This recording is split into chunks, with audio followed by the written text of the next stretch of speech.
귀로 듣는 요양보호사 1등 선배가 운영하는 공부 채널 귀요보입니다. 이번 영상은 귀로 듣는 요양보호사 귀요보 국시 직전 벼락치기 문제풀이 영상입니다. 국가고시 직전에는요, 그 80문제를 2시간씩 들여서 푸는 것보다 그냥 몇백 문제를요, 짧은 시간 동안 답을 표시하고 훑는 것이 훨씬 더 효과적입니다. 전체를 계속 반복하면서 잊어버리지 않고 누락되는 부분을 머릿속에 넣고 국가고시 시험장에 가는 것, 그것이 국가고시 고득점 합격의 비결이기도 하고요. 짧은 시간 동안 어떤 문제에 대해서도 우리가 답을 할 수 있는 능력을 키우는 영상 되겠어요? 최소한으로 공부하고도 좋은 점수가 나올 수 있는 영상 열심히 만들어 보도록 하겠습니다. 여러분 귀요보 많이 응원해 주시고요. 좋아요 한 번씩 꼭 눌러주시고 국시 직전 벼락치기 문풀 시작합니다. 1번, 다음 노인의 심리적인 특성은 새로운 변화를 싫어한다, 습관이나 태도를 고수한다, 도전거린다. 경직성이죠. 습관적인 태도나 방법을 고수하고 변화를 싫어하고 뭔가 경직되어 있다. 이것이 경직성이었는데요. 경직성이 많이 나오기도 했고 35회에 나왔습니다. 36회에는요. 조심성 나올 수 있겠죠. 내향성 나올 수 있어요. 결단이나 행동이 느려지고 신중해져서 망설여서 너무 조심하다가 할 거 못한다. 조심성입니다. 느려지고는 뭐랑 기억하세요? 조심조심 느려지고 이렇게 기억하세요. 내향성, 안으로 파고드는 성질이에요. 사회적으로 활동 안 하죠. 직장도 다 퇴임했죠. 타임 만나기가 좀 꺼려집니다. 나가서 만날 친구도 없고요. 하나둘씩 죽어가고요. 나가도 돈 써야 되니까 부담스럽잖아요. 그냥 집에나 있어야겠다. 내향성이에요. 2번.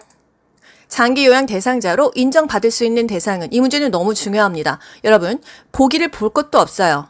뭐를 생각하셔야 됩니까? 65세 이상이면요, 교통사고여도 되고 결핵이어도 되고 병명이 상관없이 거동 불편하고 일상생활이 어렵기만 하면 되는 거고요. 65세 미만이라면요, 질병이 상관 있어요. 노인성 질환이어야 됩니다. 치매, 파킨슨, 뇌졸중, 뇌혈관 질환, 뇌출혈이면 되겠죠. 또 거동 불편, 일상생활 어려운 거는 마찬가지로 똑같아야 돼요. 불편은 해요, 몸이. 그런데 65세 이상이면 병명이 상관없이 오케이고요. 65세 미만이면 질병 자체가 노인성 질환이어야지 혜택을 준다.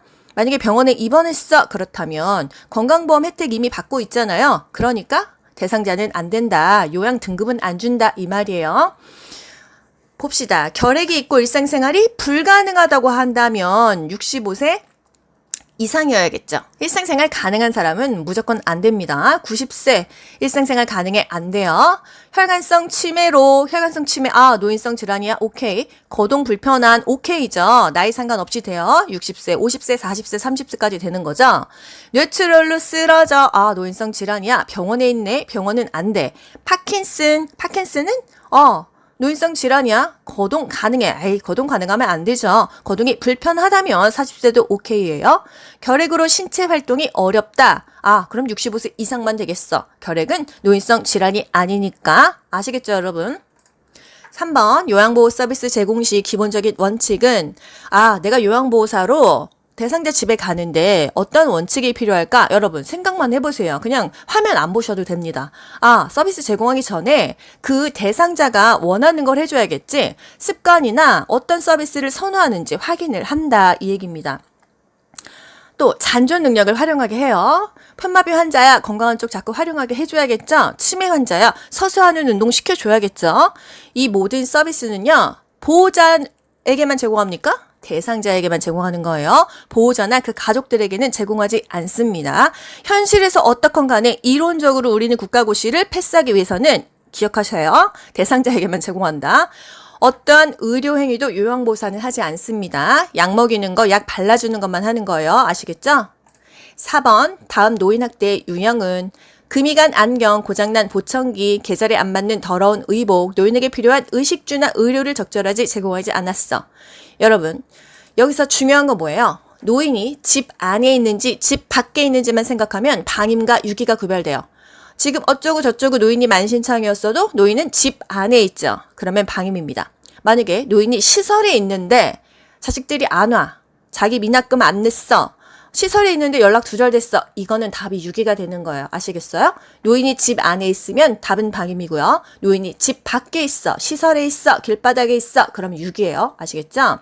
신체적인 학대 중요한데요. 방임하고 또 헷갈리실 수 있어요. 신체적으로 고통받는 게 신체적인 학대입니다. 집 밖으로 못 나가게 해, 집 안으로 못 들어오게 해. 이것이 바로 신체적인 학대예요. 요즘같이 더운 날 집 밖에 있는데 폭염이죠. 집 안으로 못 들어오게 하면 신체적으로 너무 학대받고 있다 기억하시면 되겠습니다. 여러분 이거 맞춰보세요. 기본 생존 유지에 필요한 가스, 난방, 전기, 수도로부터 단절시킨다. 이거 뭘까요? 이거 신체적인 학대입니다. 우리 가스비 안 내고 난방비 안 내고 전기료 수도료 안 내서 단절시켰어요. 그럼 밥도 못 해 먹겠죠. 춥고 덥겠죠. 신체적인 학대입니다. 5번 학대받는 노인을 법적으로 신고하는 기관은 노인을 신고하는 기관은요. 노인 보호 전문 기관입니다. 노인을 보호하는 기관이다. 신고는 보호를 해주겠지. 보호 전문 기관이에요. 1577-1389 1년 365일 빨리 구해주세요 였었어요. 우리가 학대가 의심되면 신고했었죠. 학대가 확실하면 신고하는 게 아니에요. 확실한지 아닌지는 수사기관에서 알아서 수사를 한다. 그리고 학대 거의 의심됐는데 신고 안 했습니다. 500만 원 이하의 과태료 물을 수 있어요. 6번 장기 요양요원의 권리, 치매 상담, 건강 증진, 직무 향상 교육. 한마디로 요양요원의 이런 업무를 수행하는 기관은 요양요원의 지원센터이다. 여러분 뭔지 모르겠으면 요양 그냥 그 문제 속에 답이 있다 기억하시면 되겠습니다. 장기 요양요원이 누구예요? 요양보호사, 사회복지사, 간호사, 간호조무사 이런 사람들이 요양요원이에요. 그 등급 대상자에게 지원 나가는 사람들이죠. 이 사람들의 업무를 수행하는 기관은 요양요원의 지원센터이다. 7번 제가 방문 중에서 대상자가 엉덩이를 만졌어 하면 뭐가 나옵니까? 단호하게 나와야 돼요. 엉덩이 만졌어, 자위행위했어 이 두 가지밖에 없어요. 부적절한 성적인 행동 이때는요 무조건 단호하게 거부 의사를 표현하는 거고요. 단호하게 한다 또는 센터장에게 보고한다. 반복하면 서비스를 중단하겠다고 한다. 요런 게 다 답이 되는 거고요. 또 여러분 생각해 보세요. 치매 노인이 자기 바지를 벗었어. 이런 거는요. 단호할 필요가 없어요. 왜 벗었을까요? 똥오줌 쌌을 수 있겠죠. 화장실 가고 싶을 수 있겠죠. 회음부가 아플 수도 있겠죠. 그렇기 때문에 이럴 때는 자연스럽게 옷을 입혀준다. 또는 화장실을 데리고 간다. 바지에 똥오줌 지렸는지 본다. 이게 답이 되는 거예요. 아시겠죠? 8번 요양보호사의 직업 윤리로 옳은 것은 우리가 요양보호사로 이제 일을 나갑니다. 어떤 직업 윤리가 필요한가 굉장히 중요해요. 일단 직무교육을 통해서 전문 지식과 기술을 습득한다. 직무교육을 통해서 지식과 기술도 습득하고요. 우리 실제 나가기 전에 얼마나 지금 공부하고 있습니까? 그렇죠? 그리고 복장, 외모 등의 자기관리를 철저히 한다. 우리가 왜 메라비언의 법칙 배웠어요? 상대방에게 호감을 주는 외모가 시각적인 요소가 엄청나게 차지했었다. 그리고 태도나 어떤 목소리, 그런 자세 등이 다에서 93%였어요. 자기관리를 철저히 해야 상대에게 호감을 줄 수 있다. 전문가로 보인다. 이 말이겠죠. 직무교육을 통해서 지식과 기술을 습득하는 것이 가장 중요하고요. 방문 일정이 변경될 수 있어요. 사전에 양해를 구하는 것이 중요하고 방문했는데 거기 사람이 없어. 방에 들어가지 않고요. 메모를 남깁니다. 업무상 그 대상자의 어떤 자잘구리한 개인정보를 알게 됩니다. 비밀 유지해줘야지 여기저기 떠벌리면 이이다. 2년 이하의 징역 또는 2천만 원 이하의 벌금이에요. 여기서 간호조무사분 헷갈리시면 안 되는 게요. 간호조무사는 환자 개인정보 누설했을 때 3.3이었어요. 요양보호사는 2이더라. 복지용구 구매 알선행위 안 합니다. 정보만 제공해요. 여러분 글씨 안 보여요. 보지 마세요. 그냥 귀로만 들으시면서 머리에 시뮬레이션 하시면 됩니다. 이거는 최종 총정 영상이에요. 대상자가 학대받는다고 의심이 되면 신고하는 거예요. 좀 더 지켜보거나 확실하면 신고하는 것이 아닙니다. 제공된 서비스 내용은 정확하게 기록한다. 또 요양보호사와 대상자는 대등한 관계임을 인식해야 됩니다. 처음에 안녕하세요. 요양보호사 기호보입니다. 대상자 집에 갔을 때 뭔가 쫄리지 않나요? 잘 보이고 싶잖아요. 하지만 1년 지났어요. 대상자가 나에게만 의지합니다. 그러면 내가 막 하고 이러면 됩니까? 요양보호사와 대상자는 항상 대등한 관계임을 인식하셔야 돼요. 9번 요양보호사가 자기관리를 위한 스트레칭 방법은 이 문제는 36회 7에 계속 나올 겁니다. 상하좌우 균형 있게 교대로 한다. 중요했죠? 5에서 10, 15에서 15 요거 숫자를 유지는 10에서 15초라고 기억하세요. 유지는 길더라. 10에서 15초. 나머지는 5에서 10회, 5에서 10초였어요. 아플 때까지 하지 않는다. 요거 기억나시죠? 통증이 느껴지는 것은 좋지 않다. 부상당하니까요. 호흡은 자연스럽게 편하게 한다. 기억하시죠? 10번 요양보호사가 결핵에 의심되는 대상자를 돌볼 때 어떻게 해야 되냐? 일단 대상자와 접촉을 금지합니까? 아니에요. 접촉 금지 안 하고요. 대상자 그럼 누가 돌봅니까? 보호장구를 착용하고 우리는 대상자를 돌봐요. 일정 기간 지나고 나서 엑스레이를 찍을 거거든요. 2주에서 한 달 정도 지나면 감염이 되었는지 엑스레이를 찍어서 감염 여부를 확인합니다. 또는 2주에서 1개월 이후 엑스레이를 찍는다. 또는 일정 기간 후에 감염 여부를 확인한다. 좀 말이 애매한데 이게 둘 다 답이 되는 거예요. 보호장구, 마스크, 장갑, 거기다 좀 더 하면 가운까지 있겠죠. 대상자 물건을 함께 쓰는 건 괜찮을까요? 맞습니다. 결핵은요, 호흡기 질환이에요. 마스크 끼면 호흡을 공유하지 않기 때문에 물건은 함께 쓰는 것은 괜찮다. 실질적으로 찝찝하지만요, 이론적으로는 괜찮다 이거예요. 결핵균은 햇빛에 굉장히 약해요. 그래서 직사광선에 몇 분만 쪼이면은 결핵균이 죽는다. 그 몇 분을 우리 교재에서는 수분 내에 죽는다 이렇게 표시하고 있어요. 대상자와 접촉을 금지한다? 아니죠. 접촉해도 괜찮다. 결핵약을 즉시 복용한다? 결핵약이요. 병원에서 처방도 안 해줍니다. 엑스레이 찍고 결핵이 생겼을 때 약 주는 거예요. 그리고 결핵약은요, 한 번에 한 주먹씩 줍니다. 이거는 6개월, 2년치씩 먹어야 되기 때문에 결핵약을 즉시 복용한다? 이거는, 아닙니다. 즉시 요양보호 업무를 중단한다? 마음은 중단하고 싶겠죠. 하지만 이 대상자는 누가 돌보겠어요? 아니에요. 대상자 가족, 요양보호사 모두 치료를 받는다. 동시에 치료를 받는다 하면 이거 뭐죠? 옴이었어요. 옴. 결핵 걸리면요, 고생입니다. 오후에는 발열, 열이 나고요. 야간에는 자고 있는데 식은땀이 뻘뻘 납니다. 살이 쭉쭉 빠져요. 결핵 걸리면 기침 나오잖아요. 2주 이상의 기침이면 결핵을 의심해서 흉부 엑스레이 찍습니다. 여러분, 기침 좀 많이 해보신 분 계십니까? 제가 올 초에 기침을 좀 많이 했었어요. 진짜 힘들더라고요. 체중 감소합니다. 그리고 2주 이상 계속 기침이 진행돼서 저도 결핵 의심돼서 엑스레이도 찍고 CT도 찍었는데 결핵은 아니었어요. 역류성 식도염에도 그렇게 기침이 나오더라. 혹시 지금 기침 많이 하시는 분들 역류성 식도염일 수 있으니까 이비인후과 가서 검사 한번 해보세요. 요양보호사에게 흔한 감염성 질환, 직업성 감염 질환이라고 합니다. 왜? 요양보호사라는 일을 해서 직업병이니까요. 결핵, 독감, 노로바이러스, 옴, 머리니가 있다. 아우 슬프다. 세탁하고 3일 동안은 사용하지 않는다. 왜? 옴 벌레 자체가 몸에서 떨어져 나오고도 3일 동안 살아있으니까. 독감, 인플루엔자에 걸린 요양보호사는 일주일간 요양보호 업무를 쉬어야 한다. 또 노로바이러스 2, 3일간 요양보호 업무를 중단한다. 요리하면 안 된다. 조리하지 말아라. 머릿니, 살, 충 성분이 포함된 샴푸로 감아라. 그래야 죽는다 그랬어요. 55도 정도의 온도에 5분 이상 노출했을 때 머릿니가 사멸한다. 11번 노화에 따른 소화기계 변화. 당연히 소화가 안 되겠죠. 특히나 지방 소화가 잘 안 됩니다. 또 여기서 타액과 위액의 분비는 감소돼요. 타액, 침이죠. 위액, 위산 같은 거예요. 소화가 확실히 안 되겠죠. 또 췌장에서 소화효소가 생산 감소돼서 지방 흡수력이 떨어진다. 췌장에서 탄수화물, 단백질, 지방을 분해하는 소화효소가 나옵니다. 그중에서 지방, 리파제라는 게 있는데 그게 안 나와요. 그래서 지방 흡수력이 떨어지니까 나이 먹으면 지방을 좀 덜 먹어라 이 얘기입니다. 췌장에서 또 당 내성이 떨어져요. 당 내성이 떨어진다 이거는요. 당분을 분해하는 능력이 떨어진다. 그래서 당뇨병이 걸리기가 쉽다. 이렇게 기억하시면 되겠습니다. 직장벽은 탄력성이 당연히 감소합니다. 오래 쓸수록 우리 고무줄도 오래 쓰면은 나중엔 다 헐거워지잖아요.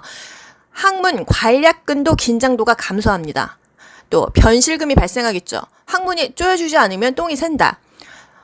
단맛과 짠맛을 잘 느낍니까? 못 느낍니까? 노인들이 요리를 하면요. 음식이 달고 짜요. 그 맛을 못 느끼기 때문이에요. 아시겠죠? 간 기능이 저하됩니다. 간에서 우리가 약 먹었을 때 해독을 해요.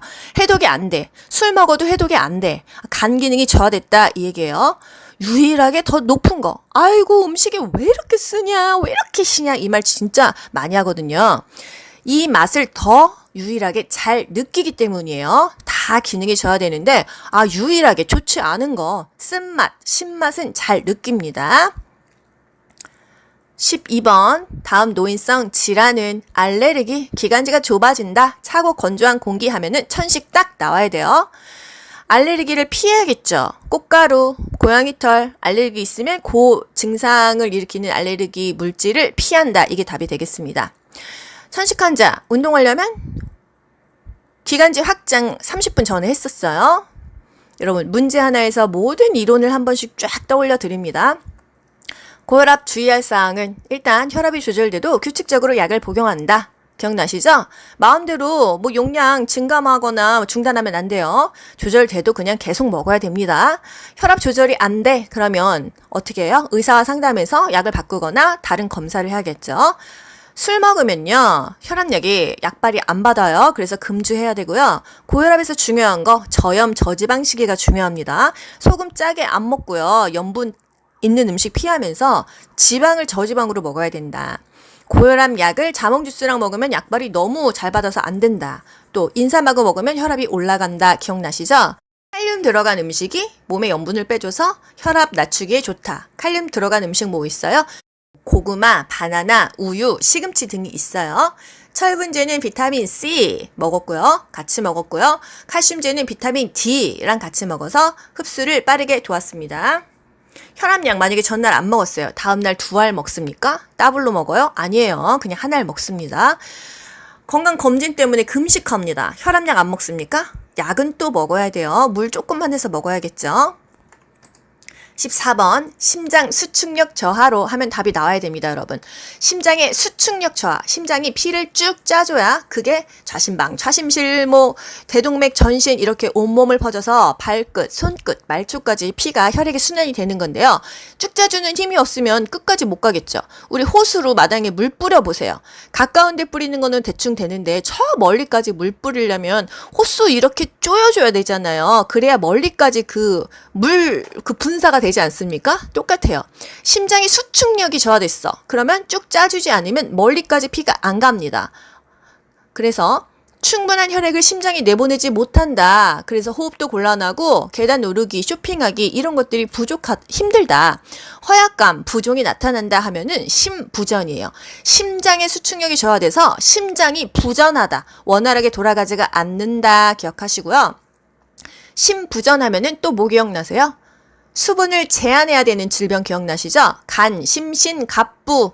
간, 심신갑부 기억나시죠? 간경화, 심부전, 신장부전이에요. 신부전, 갑상선 기능 저하증, 부신 기능 저하증 기억나셔야 돼요.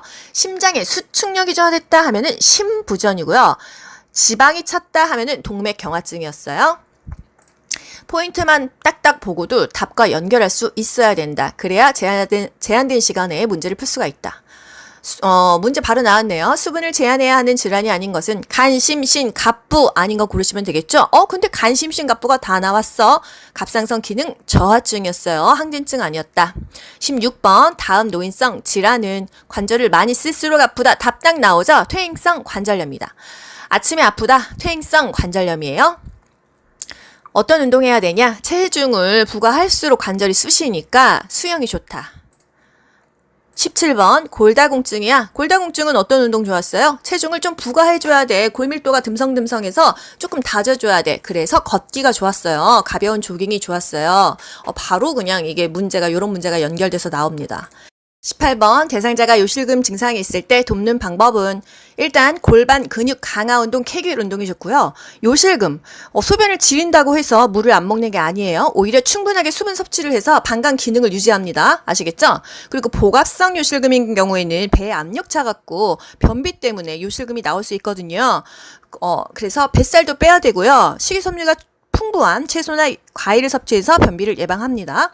복압성 요실금, 비만을 줄인다, 체중을 조절한다, 살을 뺀다 이런 것들이 답이 되겠어요. 요실금 증상 3가지, 복압성, 절박성, 역류성 기억하시죠? 복압성이 계속 시험 문제에 나왔었다. 19번 욕창 발생 위험 요소가 많은 대상자. 일단 삐쩍 마른 대상자이다. 기억하세요. 영양이 부족하다. 근육이 위축돼서 살집이 없다. 그럼 누워있을 때 압력 받겠죠. 뼈와 이렇게 지방층이 좀 있고 살이 있어야 되는데 그냥 가죽만 있으면 욕창이 더 잘 생긴다. 장기간의 와상 상태, 맨날 누워있으면 아무래도 체위 변경도 어렵고 해서 욕창이 잘 생긴다. 요실금이나 변실금이 있어. 그럼 몸이 항상 축축하고 습기로 인해서 피부가 손상되고 미생물이 번식해서 안 좋다. 침대에서 잘못 잡아 끌어서 약한 부위에 피부가 벗겨졌다면 일단 욕창 발생 위험 요소가 더 크다. 일단 생겼어요. 그러면 어떻게 해요? 그 부위를 미지근한 물로 마사지 해주고 가볍게 두드려주고 햇빛에 한 30분 정도 또 쪼여주죠. 춥지 않는다면요. 욕창 4단계. 일단 불구스름 홍반이 나타나면 1단계고요. 물집 나타나면 2단계입니다. 괴사가 시작되면 욕창 3단계, 뼈와 근육까지 깊이 썩으면 4단계죠. 욕창 중요하니까 한 번 더 짚어드릴게요. 욕창 초기에 불구스름 했어. 초기에 잘 처리를 잘해야 돼요. 약간 미지근한 물수건으로 찜질도 해주고 가볍게 마사지하고 이렇게 톡톡톡톡 두들겨주고 30분 정도 햇빛 쬐고 미지근한 바람으로 건조시키고 절대 파스는 붙이지 않습니다. 2시간마다 체위 변경, 앉아있을 때는 1시간마다 시트를 평평하게 펴줘야 됩니다. 그래서 압력을 받지 않도록 해줘야 돼요. 20번 수두 일으키는 바이러스에 의해서 하면 답 딱 나오죠. 대상포진 나와야 돼요. 자결감 하면은 타는 듯이 아파요. 이게 바로 대상포진입니다.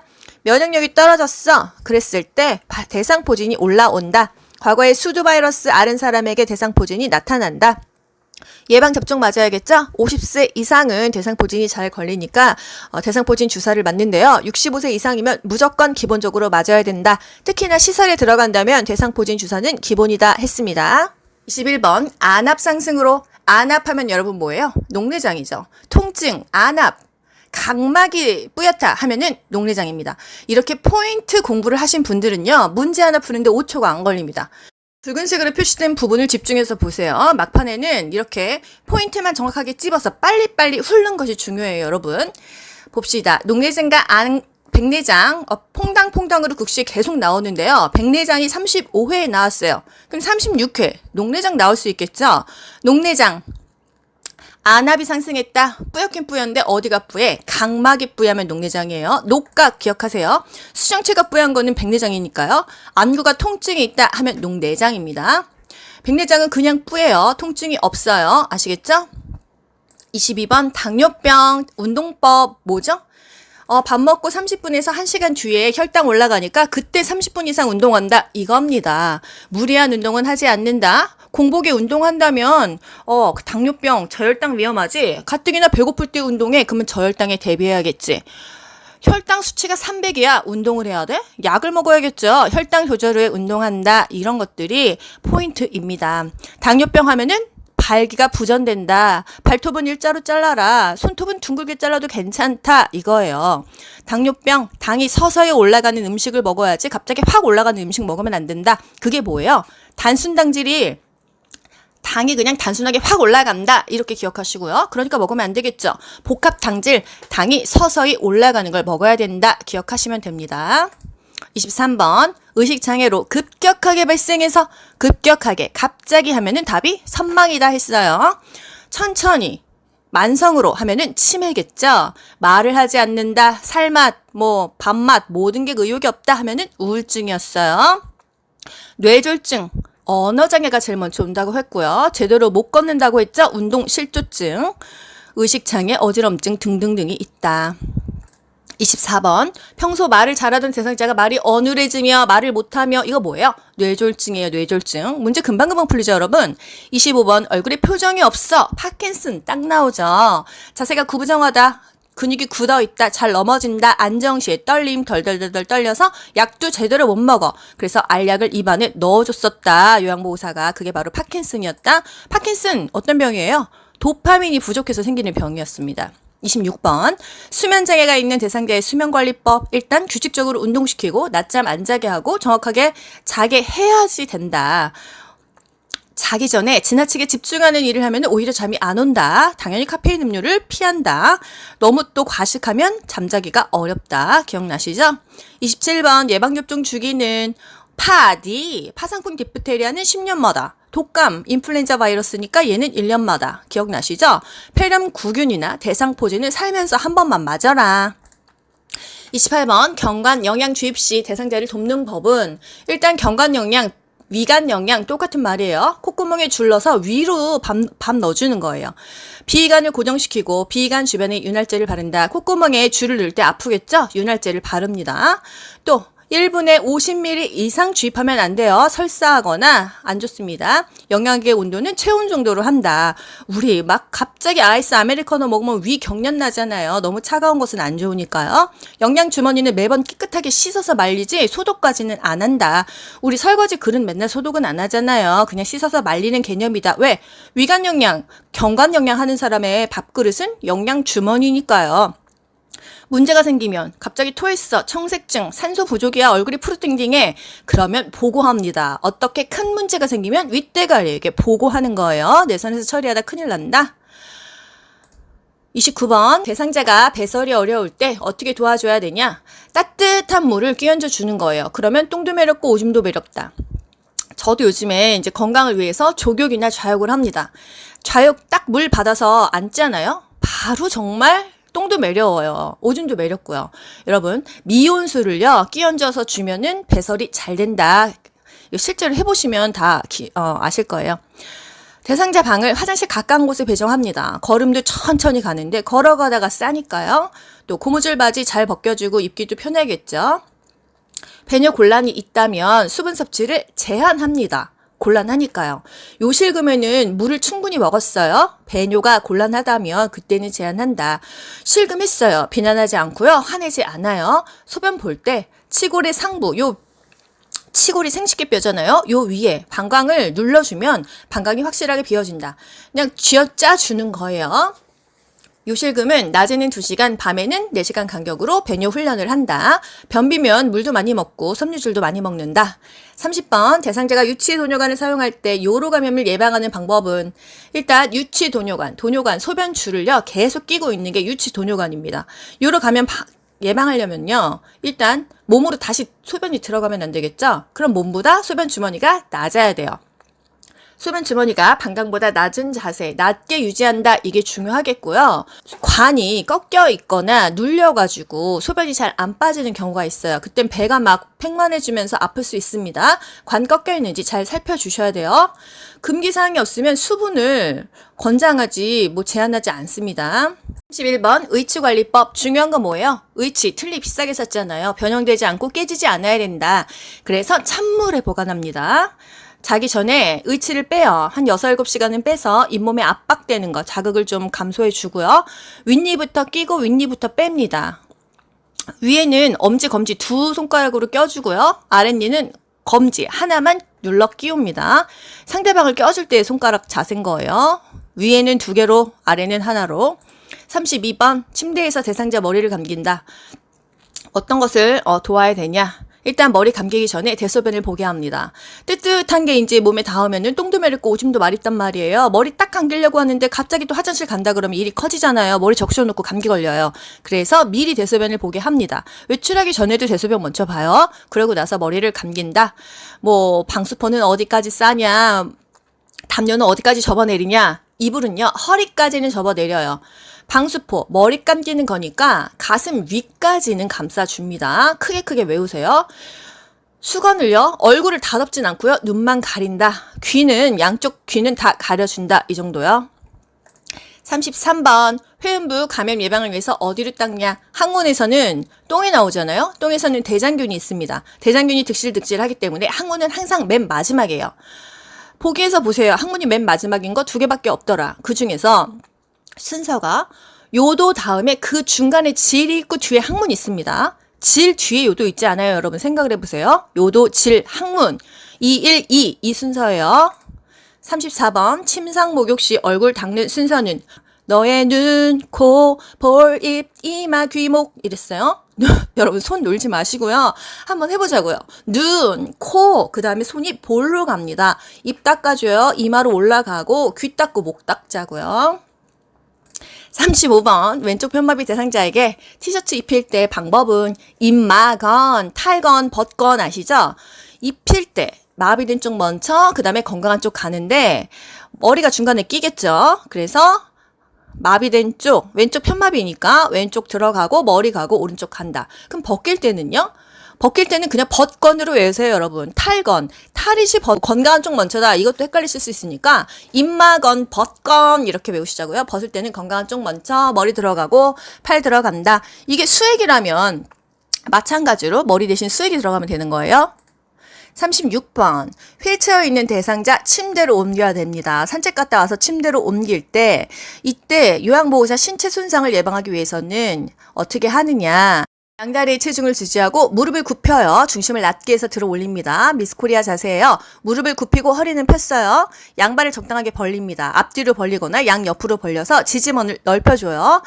이 힘 줄 때요. 이 허리와 가슴, 몸통 쪽으로 힘을 줘야지 힘이 잘 들어간다. 큰 근육을 사용한다. 작은 거 잘 자라게 사용하다 삠니다. 37번. 대상자가 침대 아래쪽으로 내려가 있을 때 침대 머리 쪽으로 어떻게 올려요? 두 사람이 침대 양쪽에서 어깨, 대퇴부 지지해서 동시에 하나, 둘, 셋 해서 올립니다. 38번. 편마비 대상자를 옆으로 눕히고자 할 때 순서는 일단 첫 번째 이동하려는 쪽에 섭니다. 그리고 대상자 팔 꺾이지 않게 가슴 위에 손 올려주고요. 또 돌려 눕힌 후에 몸을 편안하게 만져준다. 그냥 요렇게 기억하세요. 39번. 오랜 기간 누워있는 대상자가 호흡 곤란하다. 호흡이 곤란하면요. 상체를 올려줘야 됩니다. 반자위겠죠? 40번. 휠체어 접는 순서. 너무 쉽다. 남자친구가 그랬어요. 야 이제 지겹다. 접자. 잠바느나 18. 잠발 18 기억하시죠? 잠발 18 그 순서대로 답을 찾으세요. 잠금 장치를 잠근다. 발 받침대를 올린다. 시트를 들어 올린다. 팔걸이를 잡아 접는다.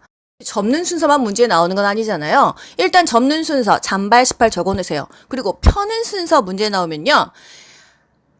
이거를 거꾸로 해서 팔씨 발잠 이게 답이 아닙니다. 왜요? 잠금 장치는 항상 맨 첫 번째니까요. 그러면 잠이 먼저겠죠. 그러면 그 다음에 팔씨입니다. 잠팔씨예요. 잠팔씨. 잠금 장치를 잠근다. 팔걸이를 잡아 접는다. 시트를 들어 올린다. 왜? 발 받침대는 마지막에 들어 올릴 필요가 없어요. 이제 펼 때는요, 발 받침대는 그냥 놓기 때문에 발자는 없어집니다. 발이 사라져요. 그래서 잠팔씨예요. 접자만 외우세요. 잠발 18. 1번. 휠체어로 울퉁불퉁한 하면 답 나옵니다. 왜? 울퉁불퉁은 앞바퀴를 들어 올린다. 기억하시죠? 울퉁불퉁하다. 문턱에 있다 하면은 앞바퀴를 들어 올려요. 경사로다, 비탈이다, 가파르다 하면은 지그재그로 갔어요. 경비가 지그재그 기억하시죠? 그리고 엘리베이터는 뒤로 들어가고 앞으로 나온다. 그럼 내리막길은요? 내리막길은 내 뒤로 돌렸잖아요. 그런데 경사로 비탈 가파른 길하고 내리막은 뭐가 달라? 내리막은 밑으로 내려가는 거고요. 경사로는 위로 올라가는 것도 경사로가 될 수 있고 비탈도 올라가는 거 내려가는 거 다 비탈이잖아요. 가파른도 위로도 아래로 다 가파르다. 내려갈 때는 뒤로 돌렸다. 왜? 휠체어 내려갈 때 그대로 직진으로 내려가면은 그냥 휠체어에서 앞으로 꼬꾸라져 버리니까. 그러면 보세요.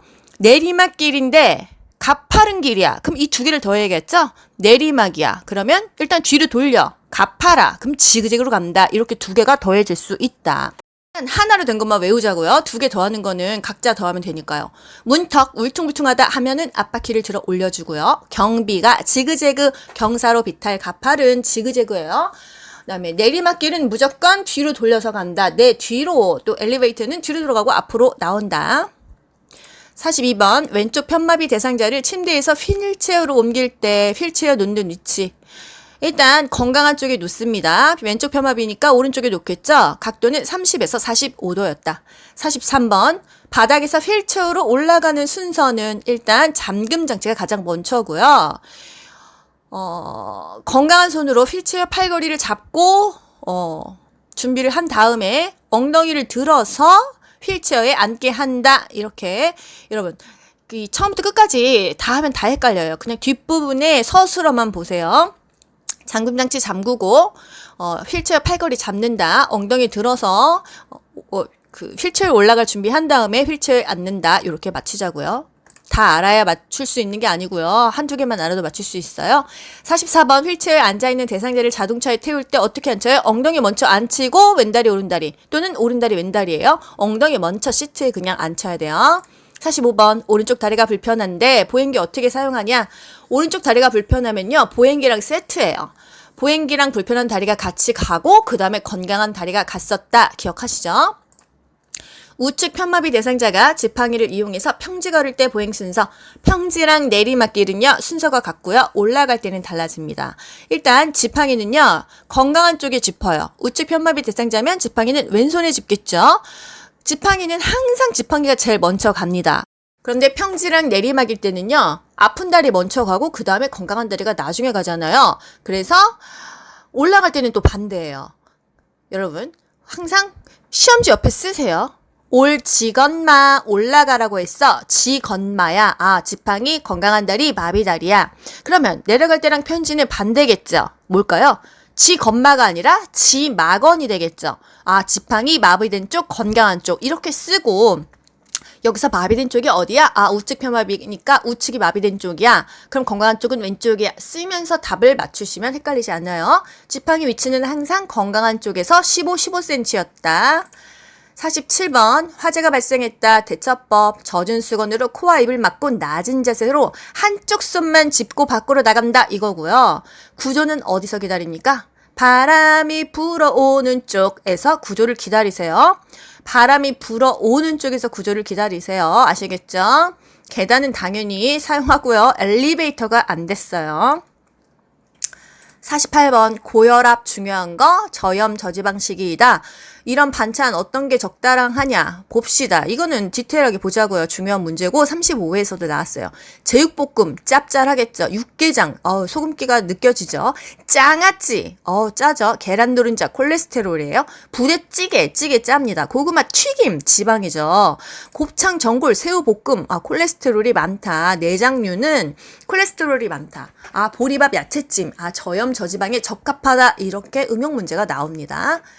49번 대상자의 침구류를 선택하는 방법으로 옳은 것은 우리가 이제 대상자의 침구류를 선택해 줄 수도 있고 부모님 모실 때 또 우리가 요양보호사 가정요양할 때 이렇게 선택해 주면 좋겠죠. 시트는 옅은 색의 면 제품이 좋습니다. 뭔가 지저분한 게 묻었어도 빨리 알아볼 수 있으니까요. 바닥에 까는 요 매트리스는요 단단해야 돼요. 푹신하면 안 돼요. 탄력성은 있고 지지력이 뛰어나지만 단단한 거. 요 매트리스 우리가 요 하면은 왠지 이불 덮는 거 생각하잖아요. 우리 교재에서는 요 하면은 바닥에 까는 거예요. 아시겠죠? 최소 한 달에 한 번씩은 말린다. 한 달에 한 번 더러운데 여러분 한 달 금방 가요. 바닥에 까는 거 한 달에 한 번 말리기 쉽지 않습니다. 베개는 습기와 열을 흡수하지 않는 게 좋다. 이게 뭔 소리야?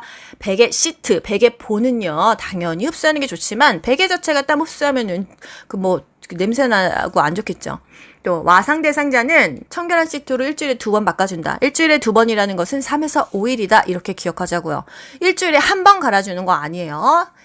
3에서 5일마다니까 3일에 한 번, 5일에 한 번이에요. 감염 대상자는 뭐를 매일 교환할까요?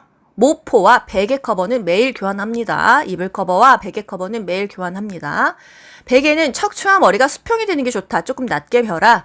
양모, 오리털 이불, 눅눅한 침구는 그늘에 말려라. 왜 햇볕에 말리면 안 돼? 양털, 오리털 다 동물성 쪼그라드니까 그늘에 말려라. 눅눅한 침구는 왜 그늘에 말려야 될까? 저는 사실 이게 좀 의아한데요. 뭔가 얼룩 때문에 그늘에 말리는 게 아닐까 싶습니다. 이것은 누구도 답을 정확하게 제시해 주지 않았다. 눅눅한 침구, 나 같으면 햇빛에 말리고 싶구만은 그냥 그늘에 말립니다. 대상자의 의류 세탁 방법으로 옳은 것은 커식주, 커피는요 식초와 주방세제 퐁퐁이죠. 1대1로 섞어서 살살살살 문지릅니다. 땀과주, 땀은요 과탄산소다와 주방세제로 닦습니다. 변이 묻었어, 똥 묻었어. 그 세탁기에 넣으면 다른 옷에 똥 다 묻잖아요. 별도로 세탁합니다. 요 정도만 아시고요. 속옷은요 팬티, 러닝, 브라, 햇볕에 쨍쨍 건조시키는 게 좋다. 중요한 거, 피 묻었어, 혈액이나 체액 묻었어. 처음에 무조건 찬물로 닦습니다. 그리고 더운 물로 비누칠해서 닦아요. 여러분, 그 피 묻은 손수건 또는 피 묻은 팬티 혹시 뜨거운 물로 빨아보신 적 있으세요? 안 빠집니다. 단백질은 뜨거우면 응고가 돼요. 안 빠지고 비린내 엄청나게 난다. 그래서 무조건 중요한 거 처음에 찬물에 담거라. 이거는요 요양보호사, 간호조무사 맨날 나오는 문제입니다. 피가 묻은 이불, 팬티, 속옷, 손수건 뭐든지 무조건 찬물에 처음에 담가라. 이것이 답이다. 1번 어지러워요 여러분. 병원을 방문하고자 할 때 요양보호사의 올바른 행동은 대상자가 복용 중인 약물 정보를 습득하고 경비를 확인한다. 어떤 약 먹는지 알아야 되고요. 돈도 미리 준비해야 된다. 요 말이겠죠. 항상 계획하고 나가야 됩니다. 나갈 때. 대상자의 안전한 주거 환경 조성법은 현관에다가 의자를 놔서 서서 막 신발 신다가 꼬꾸라지지 않도록, 넘어지지 않도록 합니다. 제가 이제 영상에서 꼬꾸라진다는 표현을 굉장히 거슬리셨는지 넘어진다고 해라 이런 댓글도 있었어요. 근데 자꾸 꼬꾸라진다가 입에 뱉네요. 네, 자연채광이 들어오게 한다. 야간에는 조명을 꺼둔다. 화장실은 24시간 편의점처럼 항상 불을 켜놓아야 됩니다. 또 뭐 천장에다 조명을 설치해라. 왜? 높이를 잘 보게. 뭐 바닥에다가 또 조명을 설치해라. 발밑에다가 해라. 왜? 그림자가 생기지 않게. 그냥 그 상황에 따라서 달라지더라. 바닥은 미끄럽지 않아야 되고요. 하여간 뭐 그림 같은 거 많이 바닥에 놓거나 걸어 놓는 거 좋지는 않았어요. 53번. 제가에서 화장실 청소하는 방법은 물때 낀 양변기 식초로 닦았었죠? 황당하지 않습니까? 굳이 그 식초로 양변기를 닦아야 하느냐? 그렇지만 깨끗하게 닦인다고 합니다. 제가 해보지는 않았어요, 사실. 제가에서 화장실 청소법. 양변기는 식초를 묻혀 변기 안쪽을 닦는다. 바닥의 미생물 제거를 위해서 일주일에 한 번은 소독제나 솔로 바닥을 닦아라. 낮에는 창문을 열어라. 배수구는 그 뚜껑을 뭘로 닦아요? 그 하수구 뚜껑은 솔로 닦습니다. 마른 걸레 아니에요. 청소 후에 소독제를 희석한 물을 배수구에 바닥에 뿌려줍니다. 다음 대화에서 요양보호사의 공감적인 반응은, 공감은 그냥 공감만 해주는 거지 너무 오버하는 거는 아니에요. 상대의 관점에서 이해합니다. 그러셨군요. 자기 이제 느낀 바를 간단하게만 전달합니다. 아이고 여기저기 아파. 살맛이 안 나. 건강하셔야 되는데 많이 아프니까 힘드시죠? 이렇게 얘기하는 거예요. 아이고 그 나이에 아픈 건 당연한 거지. 보통 자식들이 부모님한테 이렇게 얘기를 하잖아요. 그렇게 얘기하면 안 되더라. 55번. 대상자가 옷 입는 것을 거부해 나 전달법으로 옳은 것은 볼 것도 없습니다. 걱정이 돼요. 속상해요. 힘들어요. 이게 답이겠죠? 옷 안 갈아입으시니까 힘들어요. 제가 속상해요. 걱정돼요. 이게 답이에요. 56번. 노인성 난청. 안 들려요. 어떻게 소통해요? 정면에서 얘기합니다. 입 크게 해야겠죠? 눈짓으로 신호를 줍니다. 바디 랭귀지 쓰고요. 대상자의 보청기 입크. 입력은 크게 조절해 줍니다. 57번. 시각장애 대상자 눈이 안 보이죠? 이쪽 저쪽 지시대명사 안 되겠죠? 대상자 중심으로 왼쪽 오른쪽 시계 방향 세시 방향 그렇게 설명합니다. 정면에서 얘기해 주고요. 반보 앞으로 나와서 대상자를 끄는 듯한 자세가 좋다. 누가 반보 앞으로? 요양보호사가. 58번. 다음과 같은 의사소통법이 도움이 되는 대상자는 자극을 줄인다 하면 답 딱 나오죠? 뭐죠? 자주 나오는 문제는 아닌가요? 두세 번에 한 번 나오니까 자주죠. 주의력 결핍 대상자는 자극을 줄여야 됩니다. 가뜩이나 주의력도 없어요. ADHD예요. 그런데 옆에서 삐뽀 119 지나가고 경찰차 띠용띠용 지나가고 의사소통 너무 어렵겠죠? 자극을 최대한 줄여줍니다.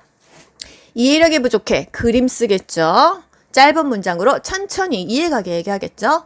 진압력 장애 대상자와 대화하는 방법은 59번. 자주 인식시켜줘야 돼요. 뭐를? 지금 이 시간, 지금 여기 이것을 자주 인식해줘야 된다. 일관성이 좋아요. 하던 거, 익숙한 환경, 가족들 사진 보여주고 이런 것들이 좋다. 익숙한 길을 산책해라. 뭐든지 자주자주 하던 거를 반복해라 이거예요. 60번. 영화 보자고 할 때 이거는 어떤 여가 활동이냐? 회사오라고 해서 영화 연극 본다. 사교 오락활동. 회사오라고 해서 사교 오락활동이었죠. 음악회, 전시회, 영화 연극은 사교 오락활동이었다. 이거 말고 소일활동 한번 짚어드릴게요. 엄마가 텃밭 가꾸고 식물 갖고 와요. 깻잎 심고 고추 심습니다. 소일활동이에요. 아빠는요 일요일날 TV만 보고 신문만 봐요. 거의 이렇지 않나요? 소일활동 하는 거예요. 나름. 애기는요 종이접기하고 퍼즐놀이 합니다. 애기 나름의 소일활동이에요. 텃밭, 식물, TV, 신문 종이 접고 퍼즐놀이 하는 것은 소일활동. 이 가족들은 소일활동을 한다. 소일거리를 찾아서 하고 있다. 영화 봐, 연극 봐. 오락활동이잖아요. 사교, 오락활동이다. 영화 연극은 오락활동이야. 음악회, 전시회, 뮤지컬 같은 것도 오락활동이다. 뮤지컬 보러 가고 싶다. 61번. 요양보호의 기록, 보고의 원칙은 요양보호사는 서비스 중심으로 기록한다. 수시로 정확하게 기록한다. 간단 명료하게 기록한다. 정정할 때 우리 화이트 쓰면 됩니까? 안 돼요. 나중에 소송 걸려요. 빨간색으로 정정하고 그 위에 서명을 합니다. 있는 그대로 언제 어디서 누가 어떻게 왜 무엇을 육하 원칙에 의해서 정확하게 기록합니다. 예를 들어서 욕창 생겼어. 욕창이 많이 생겼다 이거 아니죠? 3 곱하기 5cm 이렇게. 또 간단 명료하고 중복되지 않아야 됩니다. 보고 내용 중복되지 않아야 된다. 아시죠? 보고는 구두 보고, 서면 보고, 전산망 보고, 빠르게 신속하게 센터장님 여기 어떻게 구두 보고예요. 62번 침해 대상자에게 식사를 제공하는 방법은 약간 무거운 숟가락 줘서 숟가락 쥐고 있는 사실도 잊어버리지 않게 한다. 앞치마가 좋다. 사발이 좋다. 플라스틱이 좋다. 초조해할 때, 졸려할 때 밥 안 준다. 위험한 거, 소금, 간장 이런 거 식탁에 두지 않는다. 생선가시 미리 발라준다. 기억하시죠? 63번 침해 대상자에게 요실금이 나타날 때 치골 상부 눌러줘서 방광 확실하게 쭉 짜준다. 배뇨 훈련, 낮에는 2시간, 밤에는 4시간 간격으로 한다. 기저귀 가능하면 안 씁니다. 기저귀는 최후의 보루예요. 기저귀 차기 시작하면 잔존 능력도 떨어지고요. 삶의 질 팍팍 떨어집니다. 욕창도 많이 생기겠죠? 요 정도입니다. 64번 침해 대상자가 아이고 배고파 밥 줘. 밥 먹었는데 또 계속 밥 달라고 해요. 뭐라고 해야 돼요? 준비하고 있으니까 잠시만 기다려주세요. 어머 방금 식사하셨네요. 빈식기 보여주거나 어머 달력에 표시했는데 밥 드셨는데요. 이렇게 하는 것입니다. 65번 배회. 일단 배회하는 이유. 화장실 갈까요? 소변 마려우세요? 대변 마려우세요? 이렇게 하면 되겠죠. 배고프세요? 이렇게 할 수 있겠죠. 배 코스를 오히려 만들어줘요. 그냥 거기를 돌아다니는 게 낫겠죠. 길거리 돌아다니다 잊어먹는 것보다요. 단순한 일거리를 제공합니다. 여기 빨래 좀 개주세요. 여기 콩나물 다듬기 좀 같이 해주세요. 이렇게 합니다. 커튼을 치고 조명을 켠다. 석양 증후군하고 겹치는데요. 배회가요. 일단 석양이 질 때 이상행동을 하잖아요. 그러면 밤이 아닌 것처럼 연출을 해주는 거예요. 커튼 치고 음악 틀어주고 불 밝게 해주고 아시겠죠? 그리고 관심을 다른 곳으로 돌려준다. 주의 환기는요. 반복 행동에도 나오고 배 증상에도 나오고 또 다 겹칩니다. 그래서 보기 5개 중에서 가장 근접하게 답을 할 수 있는 것이 정답이 되는 거예요. 일단 공통적인 거 대소변 욕구 다 확인하죠. 주의 환기하죠. 또 관심 가져주죠. 함께 있어주죠. 66번 침해 대상자가 훔쳐갔다고 의심한다. 도둑망상이죠. 정말 기본적인 침해 증상 같아요. 그랬을 때 나 안 가져갔어요. 우리를 다 도둑으로 모시면 돼요? 이러지 않습니다. 그래요? 그럼 같이 찾아볼까요? 이렇게 합니다. 그리고 그게 물건이 똑같은 물건 손수건 같은 거 사다 놓고 계속 찾아볼 거예요. 또 힘들잖아요. 여기 있네요. 그리고 그냥 준다 이거죠. 67번 난폭한 행동 하면은 자극하지 말고 조용한 곳에서 쉬게 한다가 답입니다. 프로그램 하고 있는데 난폭한 행동 보였어? 어떻게 해요? 중단합니다. 쉬게 합니다. 이유는 묻지 않아요. 신체적인 구속하지 않아요. 어떤 노인만 보면은 막 화내요. 그러면 서로 마주치기 않게 한다. 68번 임종 적응의 단계 부분협 우수 기억하시죠? 우리 막내딸 시집 갈 때까지만 살게 해주세요. 타협하는 거예요. 협상이죠. 왜 하필 나야? 분노해요. 또 그래 나는 지쳤어. 그냥 죽어야지. 이거 수용이죠. 더 말하지 않는 거 우울입니다. 아시겠죠? 다시 회복할 수 있을 거야. 부정하고 싶은 거예요. 부분협 우수 부정 분노 타협 우울 수용. 69번 임종이 임박한 대상자 신체 변화. 이것도 정말 맨날 나오는 문제죠. 일단 임종이 임박했어. 기저귀를 채워줍니다. 죽었어. 패드를 대줍니다. 춥다고 합니다. 그때 전기기구 사용하지 않아요. 전체적인 보일러를 올려주거나 담요를 덮어줍니다. 또 가래가 막 많이 나오죠. 옆으로 고개 돌려준다. 대상자 이마를 가볍게 문질러준다. 가슴에서 가래 끓는 소리가 나오면 배에게 안 되니까 고개를 옆으로 돌려준다. 음식물은 억지로 먹이지 않습니다. 70번 임종 대상자의 사후 관리 패드를 대줬어요. 머리나 어깨를 약간 높여줘서 얼굴색이 까매지는 것을 방지합니다. 사후 강직 2시간에서 4시간 정도부터 생기니까 그 전에 자세 바르게 잡아주고요. 조명이 차분해집니다. 차분한 조명하면은 임종 때예요. 임종 때. 또 의치는 우리가 만지잖아요. 대상자 가족에게 어떻게 할지 물어봅니다. 아시겠죠? 눈이 안 감겨 소물적셔서 양쪽 눈 위에 올려놓거나 대상자 얼굴 시트 다 덮나요? 드라마가 잘못된 거예요. 어깨까지만 덮어요. 죽었어도 얼굴은 가리지 않는다. 어쩜 모든 드라마가 다 얼굴까지 가릴까요? 이건 정말 상식이 없는 것 아닐까요? 네, 얼굴은 덮지 않아요. 어깨까지만 덮습니다. 요양 보호를 할 때 대상자만 항상 케어를 했잖아요. 하지만 예외가 있습니다. 언제예요? 그게 바로 임종시예요. 임종시는 대상자 말고 대상자 가족들도 위로했잖아요. 가족들을 또 스킨십을 적당하게 해주면서 위로해주고 함께 있어줬고 가족들이 또 그 대상자에게 슬픔을 표현하는 것을 도왔고 결론적으로 모든 방문 요양은 대상자만 위주로 하지만 예외가 있다. 언제? 임종시에는 남아있는 가족들의 슬픔도 어느 정도 돌봐준다. 그래서 이게 예외적인 부분이 되겠습니다. 라스트 10개 남았습니다, 여러분. 71번 임종 대상자 가족이 슬퍼할 때 어떻게 도와야 될까요? 가족의 슬픔을 표현할 수 있도록 돕습니다. 장례식에는 참석하지 않아요. 야박하죠? 가족과 함께 있어주고 적절하게 손을 잡아준다던가 어깨에 손을 대는 그런 신체적인 접촉으로 위로합니다. 72번 응급처치의 원칙 긴급을 요하는 순으로 처치한다. 응급처치 교육 받은 사람 지시에 따릅니다. 대상자 가급적으로 옮기지 않아요. 전문 의료인에게 인수인계할 때까지 응급처치를 중단하지 않습니다. 음식 먹다가 목을 움켜잡고 뭐예요? 하임리법 생각나야 되잖아요. 목에 떡 걸렸어. 어떻게? 의식이 있을 때는 뒤로 가서 배꼽하고 명치 중간에 주먹을 잡아요. 그리고 이제 엄지를 이렇게 세워가지고 쿡쿡쿡쿡 후 상방으로 밀어 올립니다. 의식이 없을 때는요. 요양보호사에 나오지 않지만요. 똑바로 눕힙니다. 고개를 옆으로 돌리고요. 같은 위치를 아래서 위로 쿡쿡쿡쿡 올려주는 거고요. 애기들 같은 경우는 이 양쪽 어른의 양쪽 무릎 사이에 애를 엎어놓고요. 고개를 약간 밑으로 떨구죠. 그리고 등, 견갑골, 어깨 그 견갑골을 그냥 계속 치는 거예요. 74번 경련하면 중요한 거 고개를 옆으로 돌려라. 기도를 유지해라입니다. 아시겠죠? 일단 경련하면요. 주변에 위험한 물건을 치워주고 공간을 좀 확보해줘야 돼요. 경련하다 다치니까요. 보통 1, 2분 정도만 하고 끝나는데 5분이 넘었다 하면은 119 불러야겠죠. 75번 화상을 입었을 때 화상 부위를 즉시 찬물에 담굽니다. 10에서 15분 담그고요. 물집 터뜨리지 않아요. 옷 강제로 안 벗기는 거 아시죠? 가위로 자릅니다. 장신구는 빨리 빼야 돼요. 살이 부어 터지면은 나중에 전기톱으로 잘라야 되니까요. 76번 골절이 의심된다면 어떻게 합니까? 골절 제일 중요한 거 안정시키고 움직이지 않게 해야 돼요. 골절은 무조건 안 움직여야 되고요. 그 다음에 이제 뭐 냉찜질을 하거나 이런 게 중요한 건데요. 제가 예전에 이런 상식이 너무 없던 시절에 엄마가 이제 어떻게 뚝 떨어지셔서 이게 허리가 한번 부러지신 적이 있어요. 근데 이제 그 당시에는 지붕에 고추 말린다고 올라가서 떨어지셨는데 그 순간은 본인도 놀래고 저도 놀래서 엄마 괜찮아? 부러진 것 같아? 한번 움직여봐. 이렇게 움직이더니 괜찮다 하셨어요. 제가 무슨 힘이 생겼는지 초인적인 힘으로 엄마를 안아서 일단 집 안으로 들여놨습니다.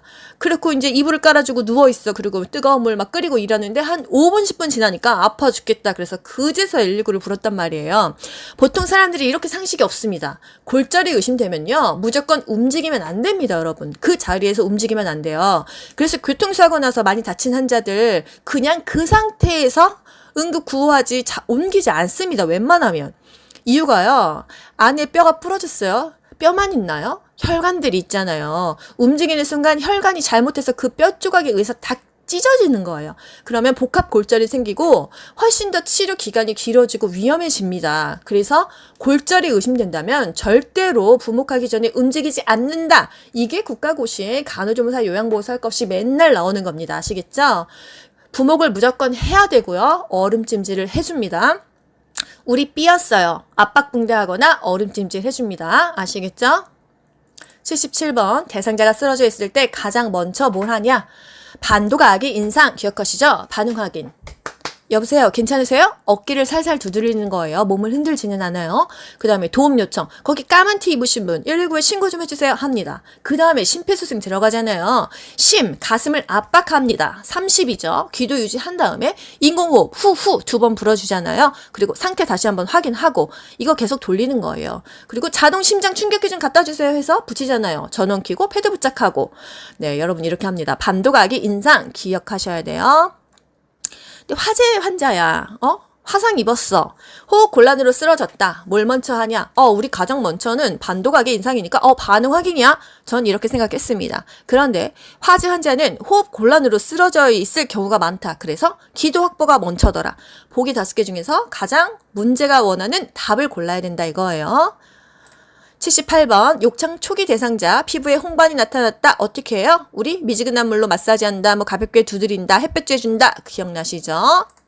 79번 심폐소생술 시행할 때 가슴 압박 실시법은 가슴은 한 5cm 정도 압박하고요. 팔은 꼭 곧게 쭉 편 상태에서 체중을 실어서 누르는 거지 힘으로 하면은 바로 쓰러집니다. 얼마 못해요. 가슴을 5cm나 누른다고 생각해보세요, 여러분. 얼마나 이 체중을 눌러서 힘들게 합니까? 실제로요, 이 CPR, 심폐소생술, 정말 여러분 30대 2 한번 해보셨나요? 이거 한 사이클 돌려도 힘들어 죽어요. 몇 분씩, 4분, 5분씩 하는 거 정말 힘든 일입니다. 우리가 이 30번 누를 때요. 하나, 둘 이렇게 누르지 않아요. 1분은 60초죠. 1분에 100에서 120회. 1초예요. 하나, 둘, 이렇게 2번 누르는 거예요. 하나, 둘, 셋, 넷, 다섯, 여섯, 일곱, 여덟, 아홉, 열, 열하나, 열둘, 열세, 열네, 열다, 열여, 열일곱, 열여덟, 열아홉, 스물, 하나, 둘, 셋, 넷, 다섯, 여섯, 일곱, 아홉, 서른 이렇게 가는 거예요. 굉장히 빨리 가죠? 손가락이 가슴에 닿지 않습니다. 손꿈치만 닿아요. 라스트 80번. 심정지 대상자에게 자동 심장 충격기 사용하는 방법은 우리가 이제 같이 가던 친구 갑자기 길바닥에 쓰러졌어요. 야, 괜찮아? 여보세요. 괜찮으세요? 할 수 있겠죠? 있을 거 없어요. 그러면 주변에 119 신고 먼저 부탁하고요. 그 다음에 자동 심장 충격기 좀 갖다 주세요. 이것도 지정합니다. 거기 파란 티 입으신 분 자동 심장 충격기 좀 갖다 주세요. 그러고 이제 심폐소생 하다가 자동 심장 충격기 왔어요. 그러면 어떻게 합니까? 전원 먼저 켜야 돼요. 이거 순서 모르시는 분 의외로 너무 많습니다. 패드를 먼저 어떻게 붙여요? 전원을. 모든 전자기기는 전원을 먼저 켭니다. 그리고 패드를 부착하는데 여러분 손 놀지 말고 왼손 오른손 앞으로 쭉 빼보세요. 내 왼손을 위로 올려 오른손을 아래로 내려보세요. 이 순서로 붙이는 겁니다. 머리로는 외운 걸 잊어먹지만요. 몸이 외운 건 안 잊어버려요. 무조건 나의 왼손이 위로 올라가. 근데 내 왼손이 대상자의 오른쪽이잖아요. 반대입니다. 이것도 맨날 헷갈리시더라고요. 오른쪽 빗장뼈. 빗장뼈가 뭐예요? 쇄골뼈예요. 위쪽에 붙이고요. 그 다음에 나의 오른손 아래로 내려왔죠? 이게 대상자의 왼쪽 젖꼭지 아래 중간 겨드랑이입니다. 여러분 차를 탔어요. 남자친구가 나 보조석에 앉았는데 안전벨트 해주는데 어떤 순서로 해줘요? 요 순서로 해주잖아요. 오른쪽에서 왼쪽으로 내려가잖아요. 이게 바로 부착 부위인데 그림으로도 나오고 말로도 나와요. 35회에서도 나왔어요. 이거 오른쪽 빗장뼈 왼쪽 중간 겨드랑이를 왼쪽 빗장뼈 오른쪽 중간 겨드랑이를 해놔도 저희 동기 언니도 오 맞지 이래요. 내 눈에 보이는 게 왼쪽이지 대상자에겐 오른쪽이다. 아시겠죠? 이 문제 틀리시면 정말 안 됩니다, 여러분. 심장 리듬 분석은 2분 사이클로 돌아가요.